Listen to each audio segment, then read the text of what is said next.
మొరటోడు అని వాళ్ళు వీళ్ళు ఎన్నెన్ని అన్న పసి పిల్లవాడు నవ్వాడు.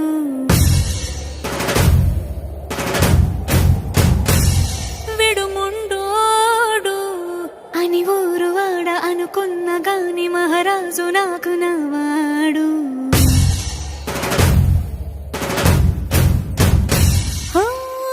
మాట పెడుసైనా మనసులో వెన్న రాయిలా ఉన్నవాడిలోన దేవుడెవరికి తెలుసును నాకన్నా.